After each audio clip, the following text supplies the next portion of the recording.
Hallelujah, सबको जय मसीह की, प्रेज़ द लॉर्ड। मेरा नाम पॉल तारिक खान है। फिर एक नई वीडियो में मैं आपके सामने आया हूँ। हमेशा की तरफ वीडियो वचन में जाने से पहले मैं कुछ बातों को शेयर करना चाहूँगा। हमेशा ध्यान रखें, बहुत बार हम परमेश्वर के वचन और उसकी चेतावनियों को सुनते हैं लेकिन उन्हें नज़रअंदाज कर देते हैं। आज का संदेश आपको ये याद दिलाने के लिए है कि परमेश्वर की आवाज़ पर ध्यान देना हर परिवार, हर व्यक्ति के लिए ज़रूरी है।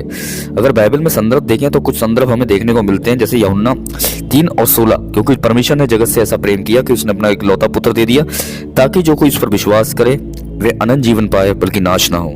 और फिर हम देखते हैं, ये हमें बताता है कि परमेश्वर हर घर के लिए प्रेम और जीवन का रास्ता देता है। इसे नजरअंदाज करना हमारी आत्मा के लिए खतरा है। यिर्मयाह 29 अध्याय 11वां वचन, क्योंकि मैं तुम्हारे लिए जो योजना बना रहा हूँ वह शांति और भविष्य की योजना है, ना कि आपको हानि पहुंचाने की। परमेश्वर हर घर के लिए अच्छी योजना रखता है, लेकिन अगर हम उस योजना को नजरअंदाज करें तो हम उसकी आशीषों से दूर भी हो जाते हैं। जैसे हम देखते हैं भजन संहिता 127 का 1, यदि यहोवा घर का निर्माण ना करे तो उसका निर्माण करने वाले का व्यर्थ परिश्रम करते हैं वो। इसका मतलब ये है कि घर परिवार और जीवन की सफलता परमेश्वर की आज्ञाओं पर निर्भर है। इससे नजरअंदाज करना व्यर्थ प्रयास बन जाता है।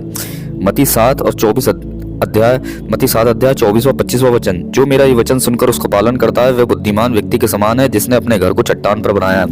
घर को मजबूत बनाने का तरीका परमेश्वर के वचन पर विश्वास और का पालन करना है। इस बात को हमेशा ध्यान रखें। संदेश का मुख्य बिंदु क्या है मालूम है आपको, कि हर घर के लिए चेतावनी है। परमेश्वर का वचन सिर्फ किसी और के लिए नहीं बल्कि आपके घर और आपके परिवार, आपके जीवन के लिए भी है। नजरअंदाज मत करो। जब हम परमेश्वर को जब हम ईश्वर के मार्गदर्शन को अनदेखा करते हैं तो हम आत्मिक रीति में गिर जाते हैं। बिल्कुल, मैं आज का संदेश हर घर के लिए है। इसे नजरअंदाज मत करो, पर पूरा बिब्लिकली प्रवचन तैयार करना जरूरी है। इस बात को ध्यान रखें। आज का संदेश हर घर के लिए है, इसे नजरअंदाज मत करो। मैं कुछ बताना चाहता हूँ आपको कि हम अक्सर प्रतिदिन की व्यवस्थाओं में परमेश्वर के संदेश और चेतावनियों को नजरअंदाज कर देते हैं, लेकिन बाइबल स्पष्ट रूप से कहती है कि ईश्वर का हर वचन व्यक्ति और हर घर के लिए महत्वपूर्ण है। ये सिर्फ ज्ञान देने के लिए नहीं बल्कि जीवन बदलने और सुरक्षा देने के लिए है।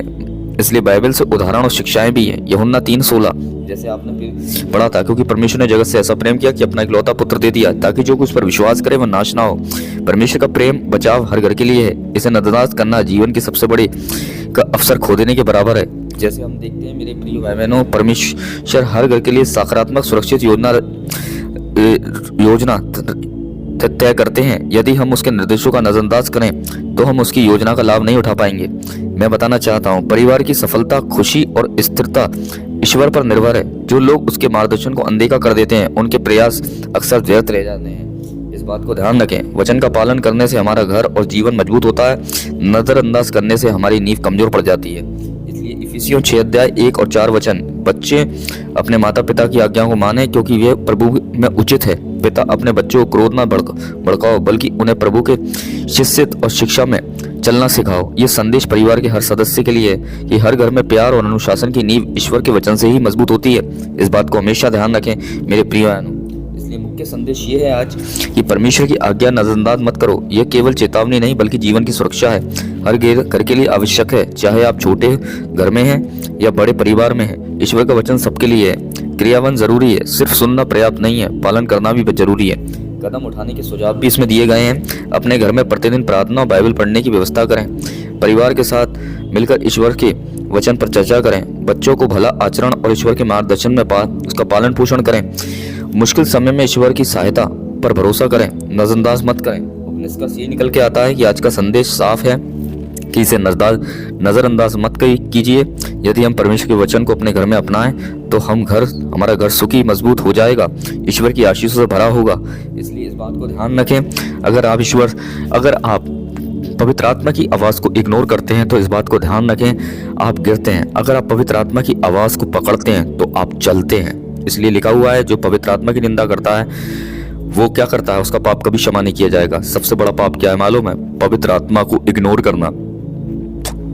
और अगर आप आज कर रहे हैं ऐसा तो आज से बंद कर दीजिए, बल्कि जिस काम के लिए परमेश्वर ने बुलाया उसको शुरू कीजिए, और वो है पवित्र आत्मा की आवाज को सुनना। बहुत जिन लोगों ने खुदा की आवाज नहीं सुनी, वो जिन लोगों ने खुदा को नजरअंदाज करा, उनका परिणाम क्या हुआ? पर जिन लोगों ने खुदा की ओर कान लगाया उन लोगों ने जीवन पाया। इसलिए खुदा आपको और आपके परिवार को चाहता है कि आपका परिवार और आप खुदा की आवाज़ को सुने। इसलिए खुदा की आवाज़ क्या है मालूम है? खुदा की आवाज़ है उसके साथ बैठना और उसके ऊपर ध्यान देना। अगर मुश्किल क्या है? अपने शरीर को खुदा के सामने, अब आसान है अपने शरीर को खुदा के सामने ले जाना, पर मुश्किल क्या है? उस पर ध्यान लगाना। आप जांचिए कि इन दिनों में आप ध्यान लगा रहे हैं नहीं लगा रहे हैं। बहुत से लोग अपने शरीर को दुआओं में ले जाते हैं खुदा के सामने, पर अपने फोकस को बनाए नहीं रखते हैं, और जिसका परिणाम बहुत खतरनाक होता है। इसलिए नज़रअंदाज ना करें, बल्कि परमेश्वर के वचनों पर और परमेश्वर पर ध्यान दें, उसकी बातों पर ध्यान दें, ताकि आप फजल के फर्जंद हो, लानत के फर्जंद नहीं। इस बात को ध्यान रखें। तो मैं विश्वास करता हूँ इस वचन ने बहुत प्रोत्साहित किया होगा आपको, और आपको सुनकर खुशी मिली होगी। सबको जय मसीह की, प्रेज़ द लॉर्ड। अगली वीडियो में बहुत जल्दी मुलाकात होगी एक नए टॉपिक, नए विषय के साथ। तब तक के लिए जय मसीह की।